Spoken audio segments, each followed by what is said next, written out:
Che Guevara gave us Marxists in the United States some inspiring words, telling us that because we live in the heart of the beast, when we defeat the U.S. state, our victory is going to be especially satisfying among history's Marxist-Leninist revolutions.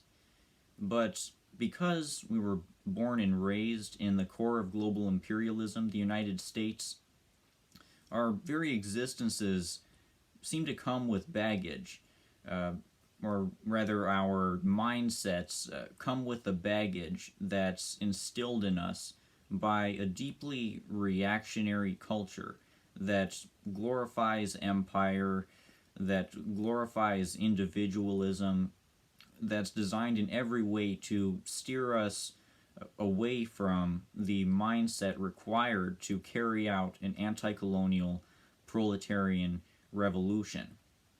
This is something that I've had to realize as I've become a Marxist and then navigated all of the ideological factions within the U.S. left and the Marxist movement, and gotten a feel for just how many contradictions can come up when you decide to become a Marxist and you've lived this indoctrinated life in the imperial core, and you're struggling to come to a place where you're helping the global communist movement instead of being a hindrance to it unknowingly.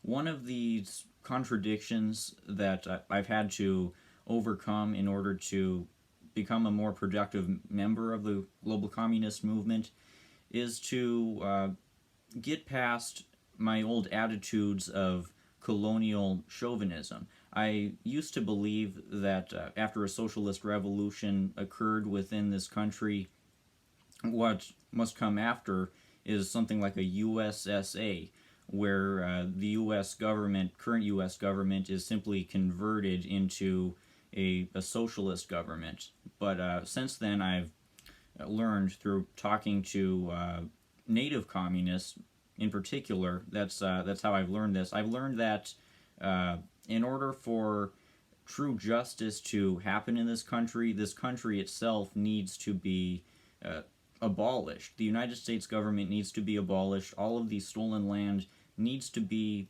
returned to the jurisdiction of the native tribes who rightfully own them. And from there, only after then can we start to develop towards Marxism within these indigenous First Nations. I hope to one day become a citizen, for instance, of the Wiyot Nation, which is the tribe that rightfully owns the land that I'm on right now. I don't expect to become a citizen of the USSA or some other colonial chauvinist nonsense like that. I support the decolonization movement and land back on this continent. I believe that's the only just position.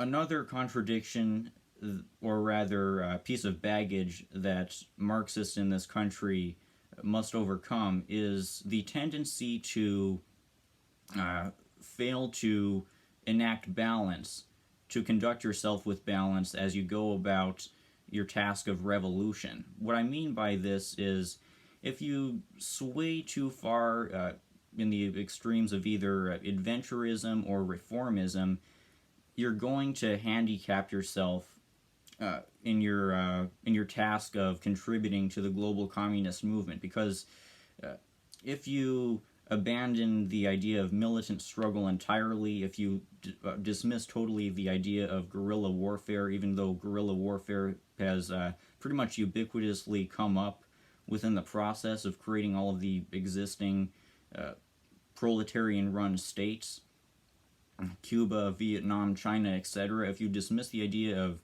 guerrilla warfare entirely, then your organization is just going to be another reformist clique that is not capable of taking that step towards overthrowing the state.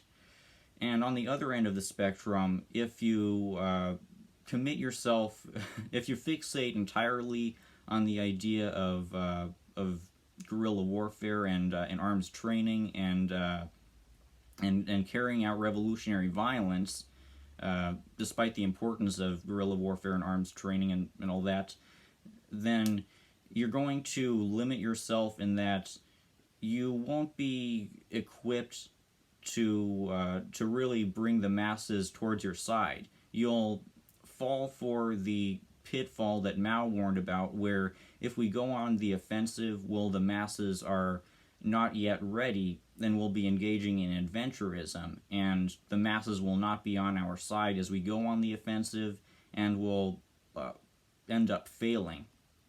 These are a couple of the follies that Marxists can fall into, especially when they live within the core of global imperialism, the United States, and when they're potentially susceptible to a lot of the wrong-headed ideas that come with living in this messed up society.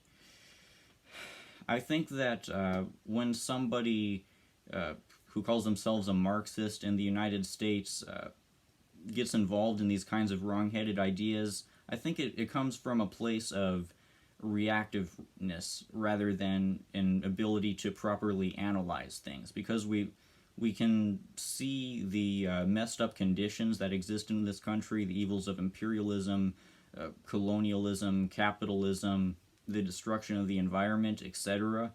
But unless we apply a dialectical materialist analysis to our revolutionary task, then we're going to inevitably fail despite our good intentions. We're not going to become proactive figures, we're just going to be reactive figures who handicap ourselves.